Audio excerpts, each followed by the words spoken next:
One of the things I love about the GCC is that everything is entangled. Each course presents a new view of the world I live in.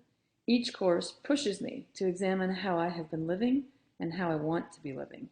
I've learned about areas in which I need to grow, and I've uncovered feelings of pride for the things that I do well.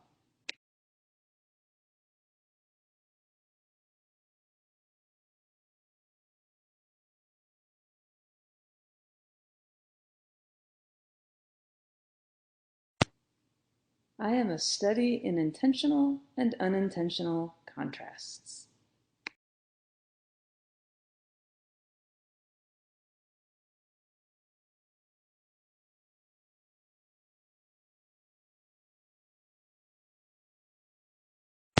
This course has taught me that those contrasts are central and essential to my ability to dialogue with people.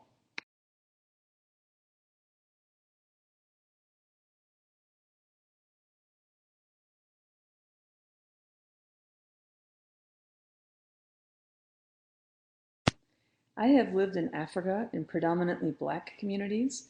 I've lived in the USA in predominantly white communities. I teach teenagers of all different ethnic makeups and treat them the same. I went to a liberal arts college that focused so much energy on inclusion and bias that I have thought through my own beliefs and reactions to people. I live in a conservative town in which I regularly run into people who are openly racist, and those encounters serve to remind me of how I never want to be.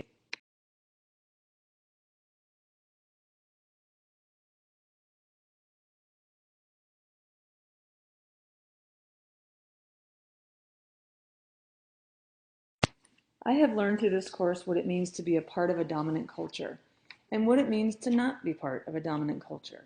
Most interestingly, I learned that often the ways in which we express our identity are those things that we don't take for granted, and those things are often not part of the dominant culture. For example, my identity slides in this presentation don't mention that I'm white. I don't think of that as my identity because I am part of the dominant culture in my country. I do, however, point out my athleticism and my girly girl nature because I like to assert the various ways in which I'm a woman, which is not the most dominant cultural position to have in our society.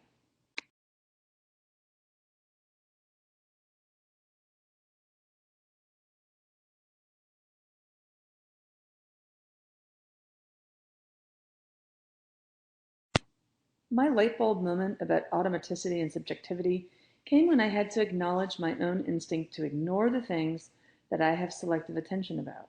I realize now that I'm projecting my own experience onto someone else, and that's grounded in an awful lot of assumptions born out of my own experience. I've already started to shift how I deal with what I notice.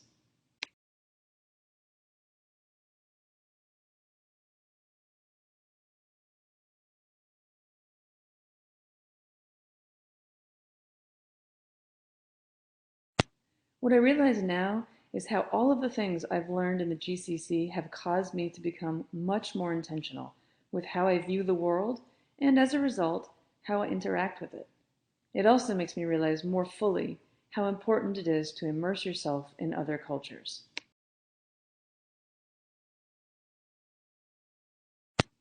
A specific action I took recently was to take my children to the very first ever Pride event in our town. They were the youngest one there, and they loved being a part of a community that they don't really know much about yet.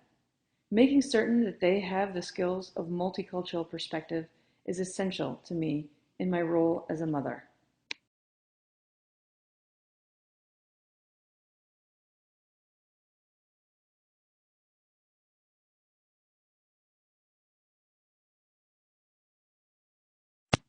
As someone who is always looking for patterns in the world around me, I realize that the threads of GCC are strong and they weave through each stage of the system.